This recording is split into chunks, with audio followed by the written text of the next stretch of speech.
Police in Oklahoma are searching for a suspect they say opened fire at a party in Edmond. 23 people were shot at Lake Arcadia late Sunday night. 7 are still in the hospital recovering from serious injuries.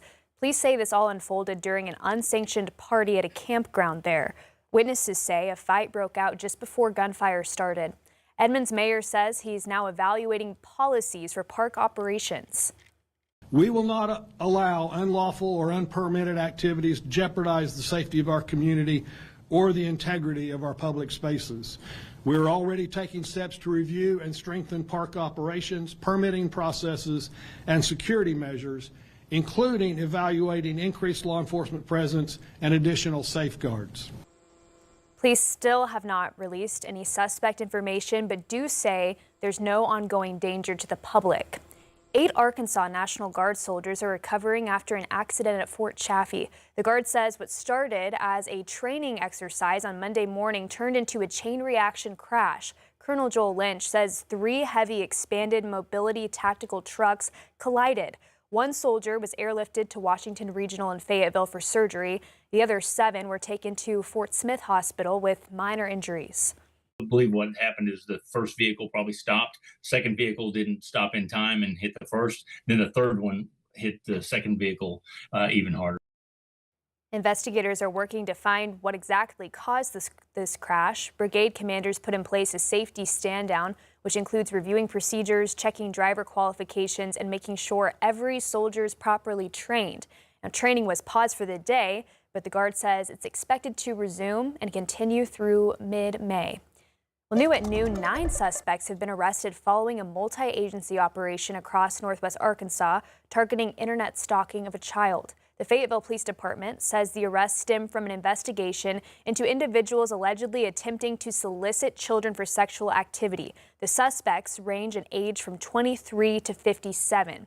The operation included assistance from the Arkansas State Police Human Trafficking Division, the Internet Crimes Against Children Task Force, and Homeland Security investigations. The Fayetteville Police Department has identified all 9 suspects, and more information is available on our website, 5newsonline.com.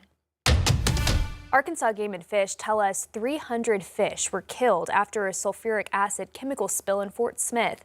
We have new video a viewer sent us from C&S Chemicals facility that's on Highway 271 on Sunday. County Emergency Management says 125,000 gallons were spilled and it leaked into storm drains and nearby creeks.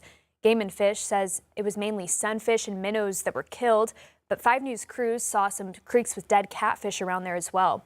The State Department of Environmental Quality is leading this investigation, and as cleanup continues, authorities say you should still avoid the area. The U.S. says the threshold to restart combat operations in Iran has not yet been reached, even after the U.S. and Iran exchanged fire in the Strait of Hormuz Monday. Natalie Brand has more details from the White House. No, the ceasefire is not over. Pentagon leaders this morning say the pause in fighting between the U.S. and Iran is still in place, even after Iran fired missiles at U.S. and foreign ships on Monday. American forces responded, sinking 6 Iranian fast boats. The threshold of restarting is a political decision above my pay grade. What I'll say is it's low, harassing fire right now. It feels like Iran is grasping at straws. President Trump warned he will hit Iran hard if they strike U.S. ships, but says his preference remains a deal. They don't like playing games with us. They don't like it at all. You'll see that. As time goes by, you're going to see it. I think you've already seen it. We basically wiped out their military in about 2 weeks. The administration is giving new details about Operation Project Freedom, creating a secure zone to help commercial ships transit the Strait of Hormuz. American destroyers are on station, supported by hundreds of fighter jets, helicopters, drones, and surveillance aircraft, providing 24/7 overwatch for peaceful commercial vessels. Iran's foreign minister warned that the U.S. should not get dragged into what it called a quagmire by, quote, ill-wishers, and called Project Freedom Project Deadlock. We're communicating, both overtly and quietly to the Iranians to allow this defensive operation to happen on behalf of the world. Iran is also continuing its attacks today on a key U.S. ally, the United Arab Emirates. The UAE says its air defense systems intercepted cruise missiles and drones from Iran one day after attacks sparked a fire at an oil facility. Natalie Brand, CBS News, the White House. Well, May is Foster Care Awareness Month, and Court-Appointed Special Advocates, or CASA, is one organization working to support children experiencing abuse or neglect in the foster care system. They say more than 365,000 children are in foster care across the U.S. 5 News reporter Claire Everbach has more on their mission. Court-Appointed Special Advocates, or CASA, has chapters all over the country, including one right here in Northwest Arkansas. Volunteers here are trained to advocate for children in court who may have experienced abuse or neglect and work to help find them a safe and permanent home.